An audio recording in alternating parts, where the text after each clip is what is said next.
Okay. Yeah, just quickly, we'll introduce ourselves. We are members of a multi-stakeholder working group, which means governments, private sector, and academics and civil society groups working on a working group is called an Internet Free and Secure. It's a working group of the Freedom Online Coalition, which if people remember is an initiative started by Hillary Clinton when she was Secretary of State in 2011. And we'll get into all of that, but just to tell you why we're here. And I'm Mallory Nodal. I'm with the Association for Progressive Communications. I'm Camille Francois. I'm academic. So I'm Sascha van Geffen. I am a managing director of Greenhost, a hosting provider based in the Netherlands in Amsterdam. So we're going to start off with a quick video that gives an insight into, why we feel, why we're here, reaching out to technologist community, and especially on this topic of human rights and the internet and what that means. This was done by Article 19. It's mostly focused on policy at the IETF. Protocol and the most common response was, wow, it's obvious there is no relationship between human rights and internet protocols. It's completely different things. How can it be any connection? The IETF has made a big thing of not being a political organisation, being an engineering organisation. There are quite a few people in the IETF who would prefer not to get into politics. The internet started as a military and academic network with a limited number of users. Therefore, it was implicit that users could trust each other and that they shared the same objectives. This was its foundation. The underlying protocols of the internet, IP, TCP, HTTP, DNS, all of these protocols are enabling protocols that allow you to do whatever you want. And so you see this wonderful flowering of innovation, of new ways of communicating. The functioning of the internet is dependent upon standards. To build the first connection between computers and have them talk to each other, the Network Control Protocol, NCP, was developed. It was later on replaced by the more efficient Transmission Control Protocol, TCP, which confirms that sent messages are received. On top of that, files are cut into little parts, packets, which allows for more efficient traffic handling. With these two innovations, packet switching and TCP, the modern internet was born. Since the internet is a network made up of other networks, the biggest challenge has been defining open standards that allow these networks to communicate with each other. A vibrant city needs well-engineered infrastructure to keep it growing and running smoothly. That's why we need the Internet Engineering Task Force, a global organization of volunteers collaborating to design standards that provide the infrastructure for innovation on the internet. It's critically important to have global standards. And one of the reasons the IETF and organizations like the IETF are important, where it's voluntary, expert-based. The IETF is open. Open participation, open processes, and open standards. It's interesting because the IETF community is very heavily biased towards, white, male, middle-class American engineers. Oops. The people who work on these standards are sincerely striving for doing the right thing technically. And in a sense, they have to do that, because if they do the wrong thing technically, it won't work. And so, for the most part, issues of human rights or ethics in general are a distraction to them. IETF is not the protocol police. We cannot always control what happens in the world. I remember, I've been in this space dealing with data brokers and third-party surveillors of consumers for so many years. Like 20 years ago, we brought together a group of data brokers to find out what they're doing and how much they know about consumers. And I remember so well that one of their representatives said, Lawrence Lessig said code is law, and the code that people write for the internet is determined in large part by what we do in the IETF. 20 years ago, we brought together a group of data brokers to find out what they're doing and how much they know about consumers. And I remember so well that one of their representatives said, the secret to our business is not so much how much we know, but just making sure that consumers don't know about it. Just making sure that consumers don't know about it.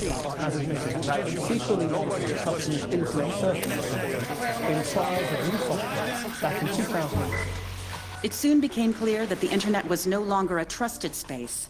The insecurities inherent in a network based on trust were being increasingly exploited.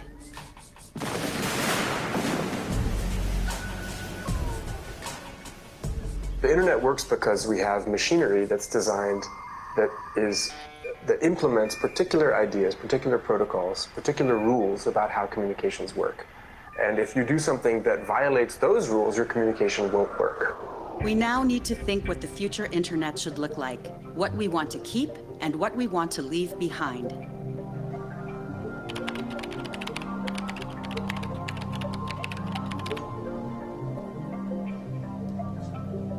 Technologists, particularly IETF, you guys are the ones.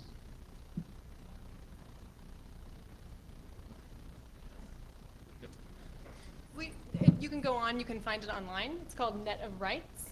But we wanted to show an example of the kind of bridges that are being built between policy and human rights and technologists, which is also something that we're doing. So it's an example of the kind of stuff. And you can see this is obviously aimed at the policymakers because it's got a lot of technical knowledge that was obviously you all understand.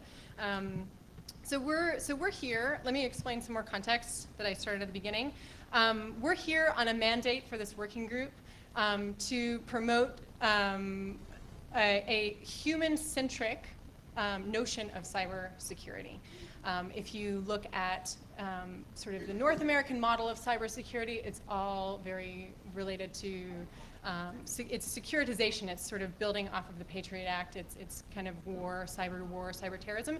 If you look at Europe, it's a lot more about markets and why the internet needs to be secure. And everywhere around the world, we're missing this human element. So like presumably, we want infrastructure to be safe because at the end of the day, so humans are safe.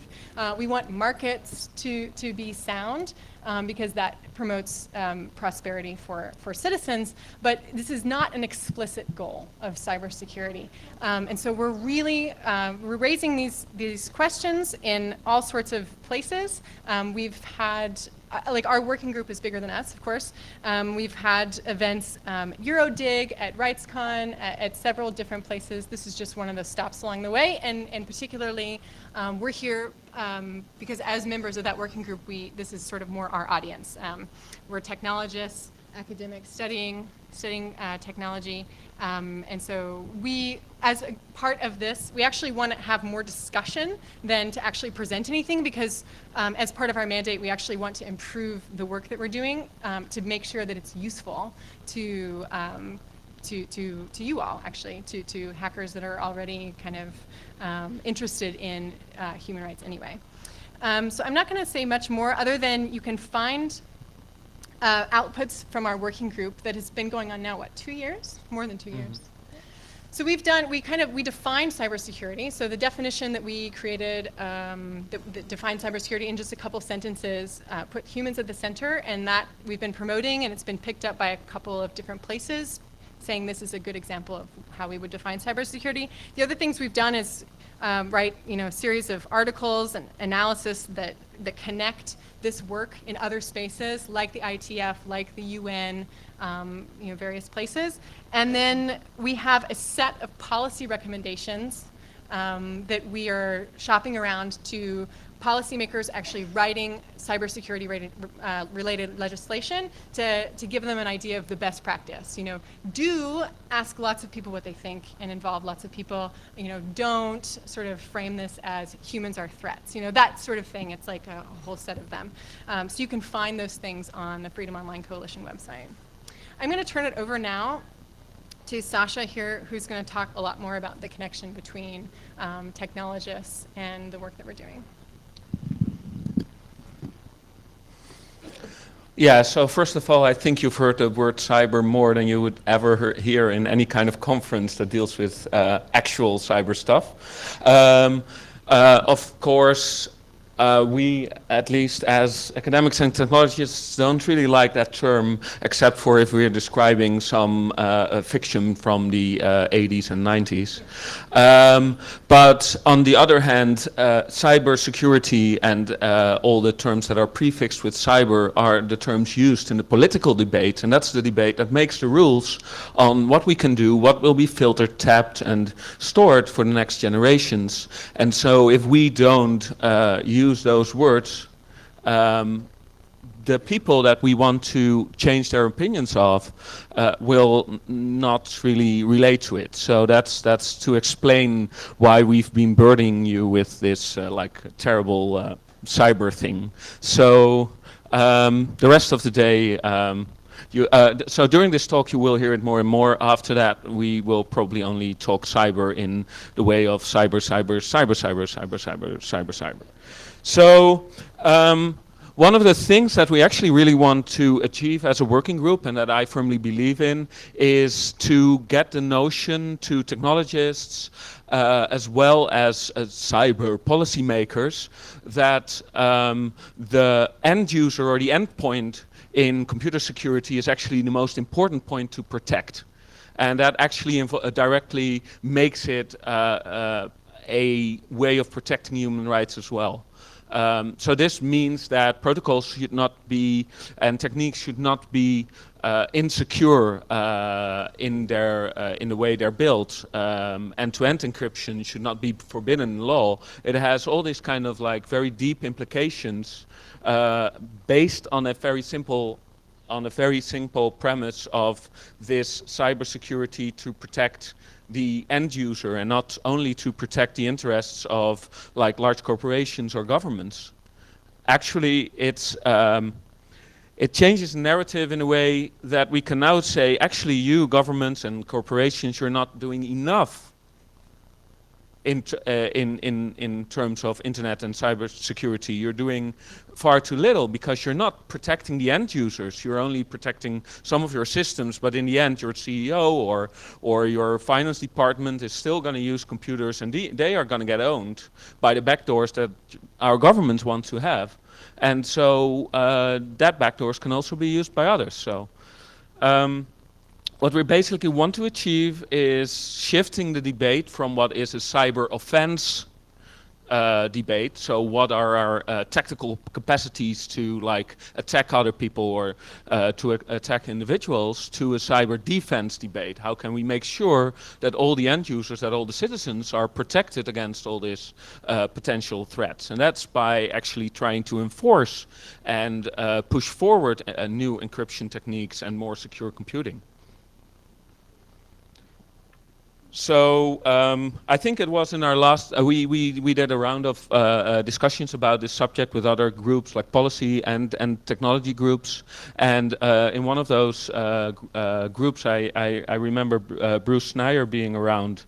And he perfectly, I think, summarized what we are trying to do, but saying it's actually, so it's not security versus like human rights or like freedom. It's basically all security. It's the security of the end user versus this and other levels of security. So and as he phrased it, he said, if I remember correctly, it's all about security, stupid.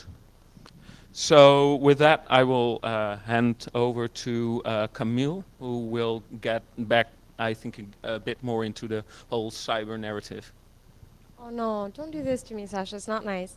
Okay, so I think we were trying to have the workshop-y conversation, kind of like more participative debate, which is hard because of the configuration of the room and because I can't see any of you. So to do what you're asking me to do, Sasha, it's true that the fun part about the cyber debate is there's basically two approaches, right? The usual one that we're used to is the only way we use cyber. It's like the cyber libertarian approach, right? It's this idea that, it's very John Perry Barlow idea that in cyberspace, internet sovereignty doesn't apply. Like the government can try to catch up with what people are doing in cyberspace, but this is really a space of freedom. It's a space in which people are allowed to tinker. It's a space in which people will create and attempt new things. And that's like one paradigm. And we were kind of like living in this bubble world, and it was kind of cool and everything. And then we, sort of realized that not everyone was thinking about it like this. And it became apparent and very clear that there was another paradigm, which was the exact opposite, which is what I call the cyber warfare paradigm, which is, well, actually, the entire domain of cyberspace is a fifth domain of war, and it's all a legitimate area for securitization, for militaristic intervention. And at this stage, it's like, okay, well, those two are obviously not compatible. We've obviously think that you do this, well, we think that, and we have a problem, right? And so at this stage, people say, well, there must be some in between in which we discuss what's the appropriate rules of engagement for governments in cyberspace, and what's kind of, the area in which we believe that there can be security, there can be military intervention if needed, but in a way that doesn't trample human rights and our freedom. And this is sort of like, a beginning for this working group that says, okay, you guys are going to think about human rights and cybersecurity. And so around the room is, people in, as you said, government, not all the governments. It was shared by the Dutch government. There was the Canadians were there. The French were not there. I'm French, so I'm allowed to, everyone's allowed to poke holes at France, but I feel entitled to. The US was there, and we had a couple of people were activists, academia, businesses were there, big NGO, digital rights NGOs were there. And so at first we said, okay, what's the relationship between human rights and cybersecurity? And some who will remain unsighted were like, well, it's obvious story, which is, we have human rights, and then when we need cybersecurity, sadly, we make decisions, they have a bad impact on human rights. That's okay, because sometimes it's war or terrorism, and it's needed, right? And so that was like first stop on the road saying, okay, it's true there are people who think like that. We don't think it makes any sense. We want to shift this paradigm, and we want to say, human rights and cybersecurity are really like mutually reinforcing. It's not, you drop one, you get the other up. It's really, you can't have human rights if you don't have cybersecurity in this world, because if you don't have a secure connection, you lose a right to freedom of expression, and generally, we should think of them too as mutually reinforcing. So that was our first stop, and it wasn't so easy. Like, it sounds obvious for where we are, but it was a big conversation saying, okay, why don't we put off the table this idea that there is security versus privacy tension? Why don't we just admit that this is a continuum and want to build on that? And then the rethinking of the definition was kind of fun, because ultimately the people that these recommendations go to are people who sit in government, and their question is like, okay, I'm in charge of cybersecurity, or I sit within the army unit that is in charge of securitizing, cyberspace, a cyber warrior unit. What should I think about human rights? How should I start thinking about this? How does it impact my business? Like, what are the questions that you guys want me to run through? And so we became this question about norms, right? Like, what is it that we want to put on their desk as, like, we're going to build in these reflexes that everything you do has an impact on human rights, and this is where we want you to start. And so same thing, I think we think here, like today in this room in 2016, we're like, yeah, this is very obvious. But it wasn't, and it's a process that took forever, right? When you think about when people started working on, like, the beginning, for instance, of the big industry that sells spyware to governments to spy on human rights activists, the beginning of all the cyber warfare paradigms, the creation of all these cyber warrior units. I mean, I do cyber warfare, so I'm a bit heavily on not as in I conduct, but this is an area of interest for me. So I'm a little bit heavy on the military side of things. But when you think about everything that has happened in the securitization and the militarization of cyberspace, really started in the 70s, and it took up until 2013 for people at the UN to say, hey, human rights apply to cyberspace. Like 2013, right? So we're building on that. And even when we started doing this, people say, okay, human rights apply to cyberspace. Okay, how? And the okay, how is kind of the question that we wanted to discuss and unpack. What are the points that we need to hit? Where should we focus at? What do we want to make a norm, as in, what are the things that we want to ensure that everyone who operates in that space prioritizes and think about? Now, I don't know how we make a debate in that room, but Sasha, you're good at this, so back to you, man. Should I get some questions? Yeah, so if we can get the lights up, maybe we can use the rest of the time to actually talk about what other people want to know about and have questions about, and some things that could help. We can start with a couple questions. Like, you can tell us just why you came, why you thought it was interesting, because you had the wrong room and the schedule was wrong. You could say that. You could also maybe talk about like outputs from a working group such as ours that you would find to be useful in the world, and your perspective on that. I think that we would maybe get a lot out of that, and we'll take it back to our working group. So I saw a hand in the back and then a hand here. Is there a microphone for the audience?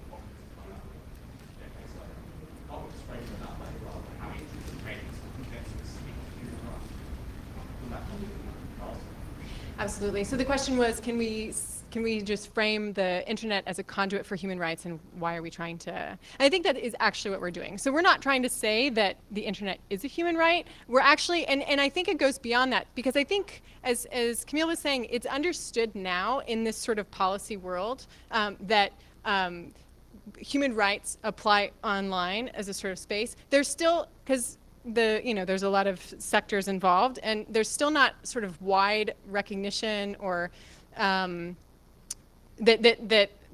there is really not a whole lot of separation between the internet and our real lives, like that's sort of eroding. But anyway, so I think that more what we're fighting against is this notion. It's actually, you can see it outside of the internet for a second. So the Patriot Act, it's like we're inundated with this notion that if we all want to be secure, we need to give up our rights from time to time. It's mostly about the right to privacy. So like, we should be okay with surveillance because it helps catch people who would make us insecure. So we're fighting that in this sort of internet context. So we see this a lot, and so we're going so we're going to policymakers and we're saying, if you want your cybersecurity policy to be rights respecting, you can't just, as the EU just did, 2 weeks ago, released its cybersecurity strategy, has I think 16 points about mostly markets, and then the last point, which I think they might put on every single thing they do, which is about this: everything that we do in this context needs to respect human rights, right? Or the Universal Declaration of Human Rights, but without giving it like deep thought, right? Without thinking that, oh, maybe the reason why we want to have a secure internet is so that people can enjoy their human rights. So we're trying to recenter humans in this entire debate from the ground up, which is quite the struggle. Go ahead. Yes. Yeah, and to give like a first step context, the first was like, okay, they think that no rights apply at all.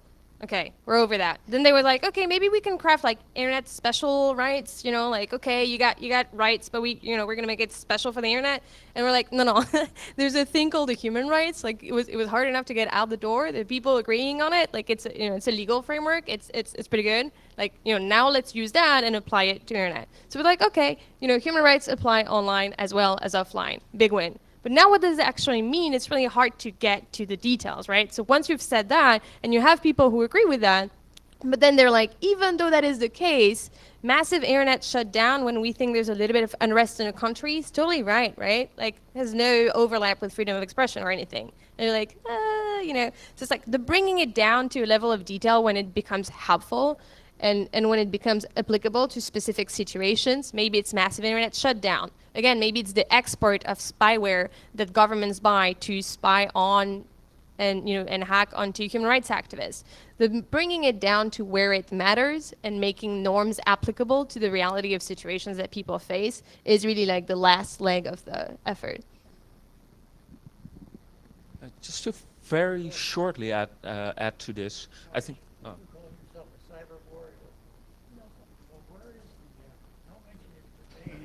Of the man who supposedly betrayed our country and is not allowed back in the country. We could, Yeah, and maybe after, yeah, think there's a- we do have a stack. So there's a guy with an awesome LED or And actually, anyway, I think and you want to what I wanted respond? Okay. Yeah, what I wanted to respond to actually touches upon this. I think actually there's a lot of people in this room that might be tomorrow's threat, at least to like upcoming administrations, to upcoming threat to national security. And of course, every law will like fit to the human rights model because we all want to uphold it. But then, of course, there will be national security exceptions, and then everything becomes a national security exception. And then, like finding some information that actually are blatant human rights violations and posting those online is a threat, of course, to national security of one or many countries. So you here in a room are technologists. You're not so very well understood, especially not by policymakers. That is why videos like this explaining the internet is necessary, even to people who are policy making on cyber. So, but the other thing is also true. We have always, for a long time, have turned our back to all those people talking about cyber this and cyber that, because, you know, it's not so cyber what we're doing. But at the same time, we are also in a position where we might become like the next group of people that is going to be like watched upon, because, you know, we know the stuff that actually make the world run, because when we made that stuff, people suddenly decided that it would be a good idea to run the world on it. So, and this is not something that I'm just making up. I mean, it's something that you can see in the way hacking is depicted, in the way people are like lawmakers, but also law enforcement is responding to people tinkering and hacking, and even not even doing things that are close to anything that should be illegal. And this is something that is gonna go on and on, because people are, like, some people among us and some people being technologists will hack into other systems and maybe do bad things, and that will be taken to all of us. And if we do not intervene in these policy debates and do not like try to help steer them in the right directions, or educate policymakers in what this technology actually means, then in a few years we're all fucked. Oh, sorry, we're in the US. We're all screwed.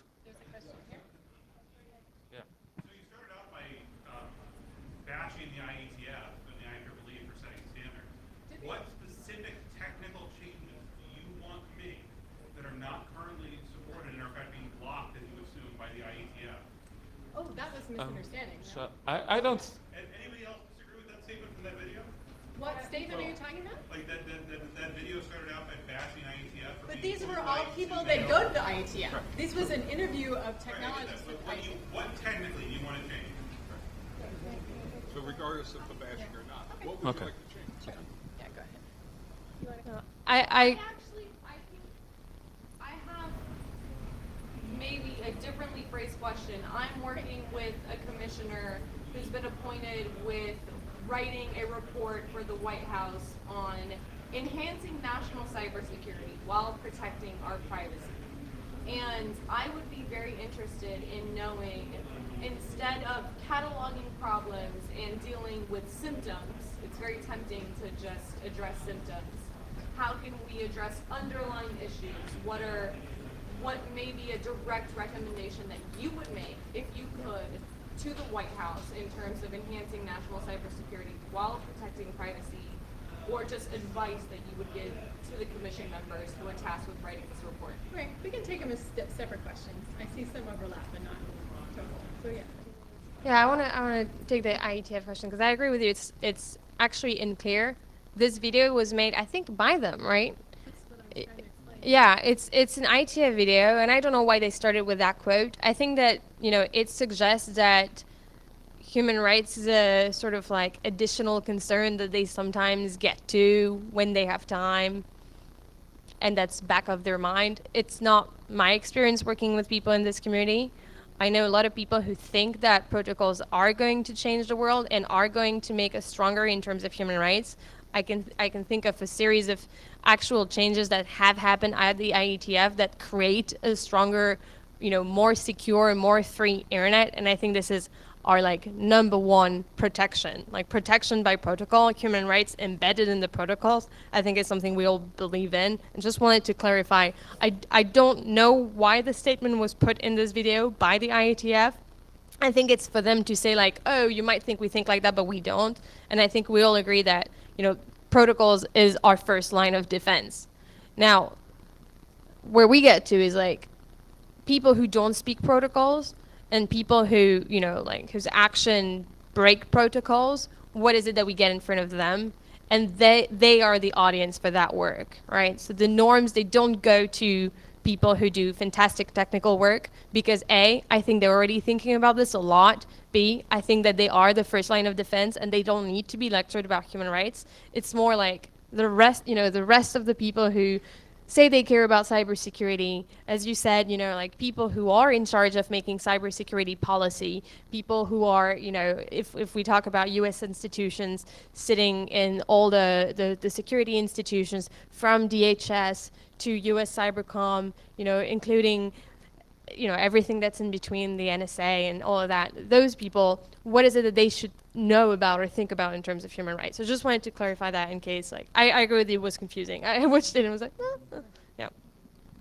I as well. It's interesting to look at it from that perspective. I think it was sort of trying to play to the controversy for the movie. But I mean, I'm on a working group in the IETF that's focused on human rights and protocols. It's new, and we're going both ways. We're trying to, as policy people, I'm a technologist, but showing up to the IETF and talking about human rights and getting technologists to see that sort of the open standards and the things that people are committed to in an altruistic way actually have a great deal of overlap with human rights.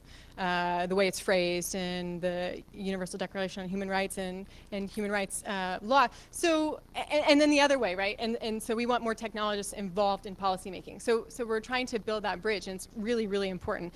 I think, so I wrote a blog post on this for this working group about why the IETF matters for privacy, and it actually laid out a lot of the issues that the IETF is working out now. I mean, metadata, for example, is a really hard problem from a technical perspective, and if you don't solve it, you have a leak in privacy, right? And that's that's not a policy issue. That's a technical issue.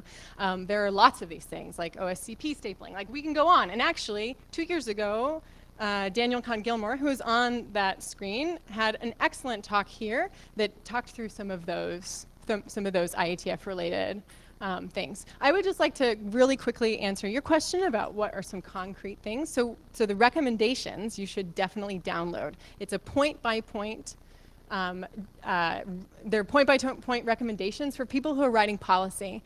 And they're concrete, and you can check them off the list. You can say, yes, we have done that. We have included a multi-stakeholder advisory group in drafting this policy. We have, made sure that the only mention of humans is not to treat them as threats, but as to actually center them at the point of this legislation, which is actually what you see. I think if you would go through and look at most cybersecurity law, if people are mentioned at all, they're mentioned as a threat, right? Like a hacker or something. They're a potential threat. They're not seen as the subjects who benefit from cybersecurity law. So that, anyway, I think that would answer your question.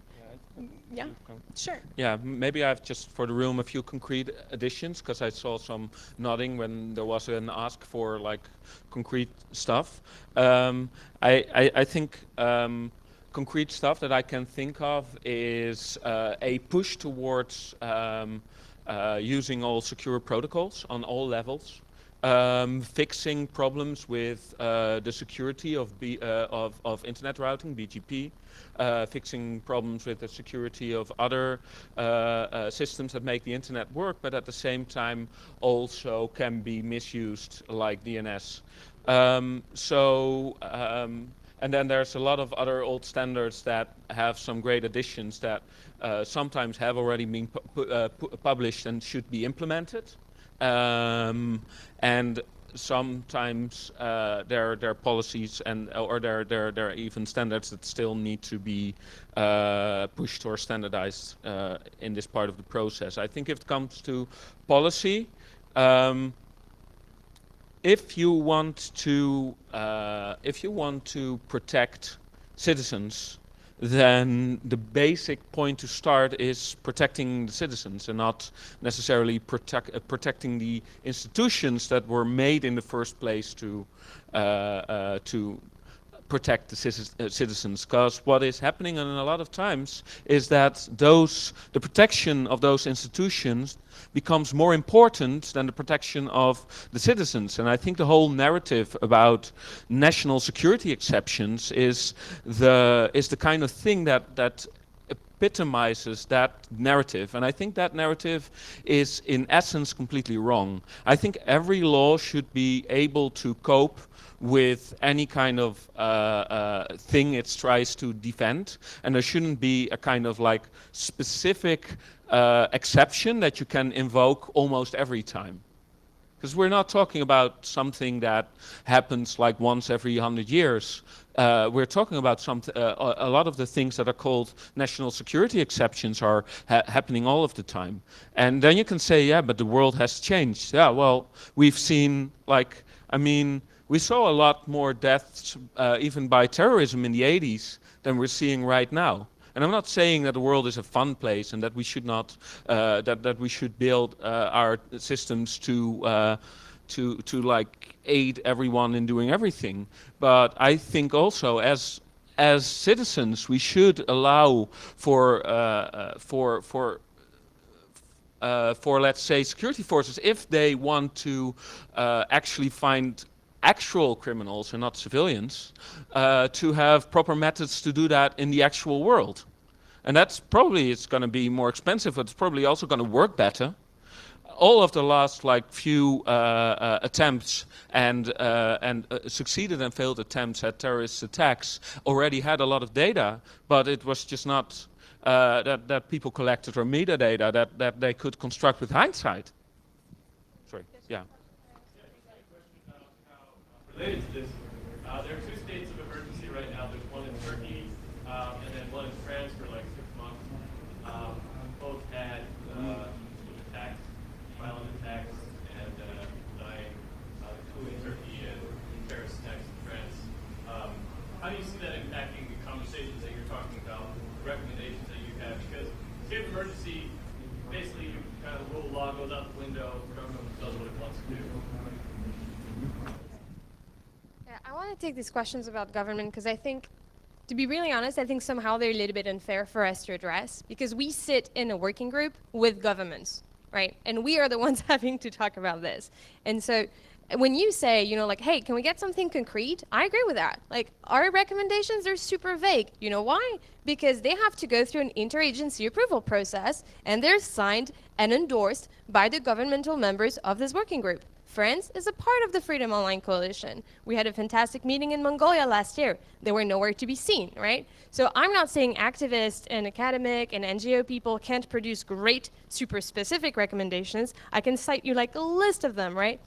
The necessary and proportionate principles are fantastic work done by NGOs to actually get more clarity and be very specific on how the overlap, you know, between surveillance and, you know, legitimate access and privacy works. Now what happens is when you put government in the room and say, okay, now let's work on this together, and at the end of the day you're going to have to do something, and you're going to have to look at it, you put it through the interagency agreement process, but then you sign it and then you live up to it, then this is kind of where the conversation gets more complicated. Now we can talk a little bit about, you know, why the State Department people who've been, at least on, you know, for the people who, the government people who we interacted with have been really, really great. They've actually pushed stuff forward, but it's complicated because governments have very, you know, multiple people involved in this decision, and there's always a way to say, well, you know, like, we totally agree with that. But then those people who are on the, you know, state of emergency side of things, they have a completely different discussion, and, you know, this is in their backyard. So when you say,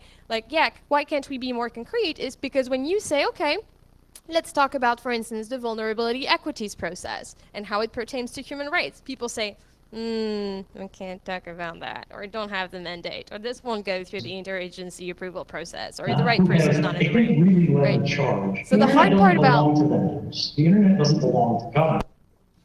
Yeah, so I think it's a really good question because, like, let's bridge the gap between what great, fantastic activists, NGOs, academic, and well-intentioned people, including the State Department, including very well-intentioned government people, can do when they sit and agree together, and what becomes an actual norm that they're willing to endorse and follow. Now, if anyone can help us, like, illuminate what happens in that gap, and how do we manage to have, like, great conversations, great guidance, and then nothing but vague norms, and then we're left saying like, yeah, we do want to shift the paradigms, and help us, help us understand like how we can better plug these two ends of the spectrum.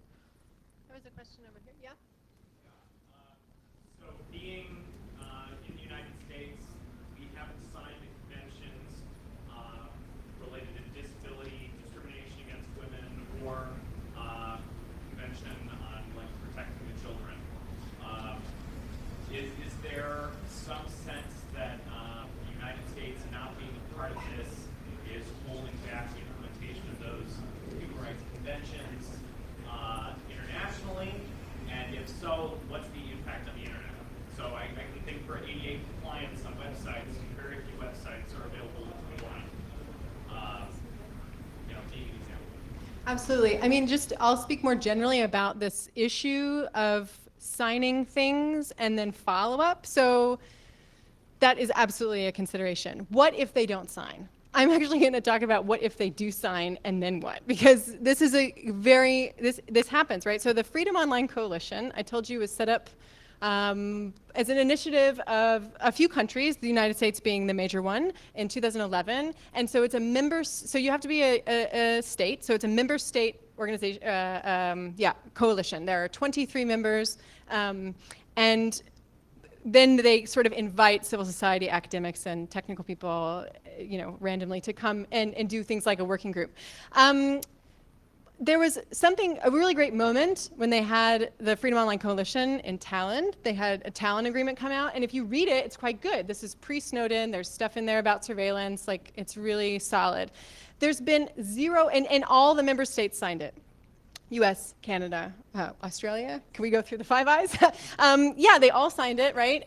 But there's been no follow-up. There's been no revocation of membership because of like shady practices. I mean, Tunisia's on there, like all kinds of things, right? So no real accountability. We're so far back in our working group that we can't even get our recommendations to be signed by the 23 member states. We're still just sort of like as a working group, which, to our credit, has been a collaboration with Canada and the US. We have also the Netherlands, who are like shining stars comparatively and have really greased the wheels. Oh my God. Some of the other working groups have like Britain, which I hear on another working group is even worse than working with the US. I mean, they really stonewall some things like about trying to get, like we couldn't mention surveillance. How do you have cybersecurity focused on human rights and you can't say the word surveillance? It actually made one of the co-founders of the working group leave. So there was a controversy about that around at the Mongolian meeting. But anyway, so I mean, just to your point, like I think sometimes we are really focused on these sort of things where people sign on and they accept and so on. But I've found just generally in the policy world that even then, like there's just so little accountability and follow-up that that's I think why we're desperate for some more concrete goals we can get out besides these sort of recommendations that people sign on to but then don't actually follow up with. So like ranking digital rights is a really good initiative that tries to score people. You've also seen the EFF, like they score people for various things. I mean, like that kind of stuff seems to be a bit more effective because you're actually getting the output, not just like the promise, right? So if people want to take our norms and then create a scoring card and then run the country through this, that's a great idea.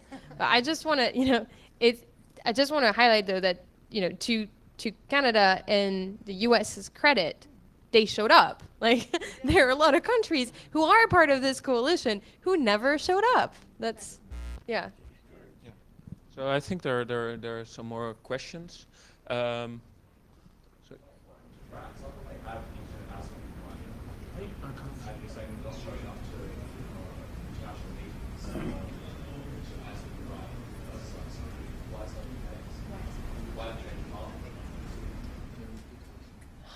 Is the question, why is French not showing up? Oh. Do I get to answer that because I'm French? You know, I have no idea. I,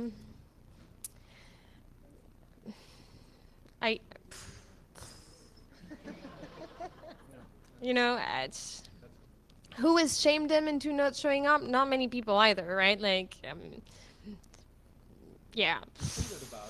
No, we tweeted about it, but you know, yeah. I mean, I don't think anyone's on the hook for showing up and for making anything like happen. Yeah. Yeah. Beyond recognition, what are your proposals and strategy for enforcement, given that human rights law is often limited to only applying to state actors, and humanitarian law, international humanitarian law only takes place in times of conflict. Cyber conflict is so hard to discern when so much of it is covert. How do you bring that up?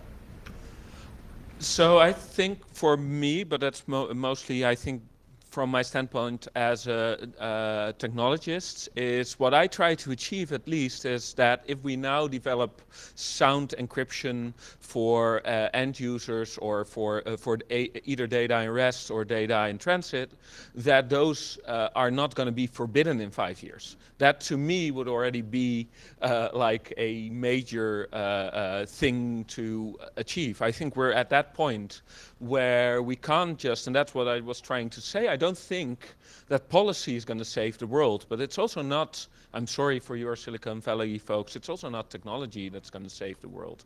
And it's also not law or anything else.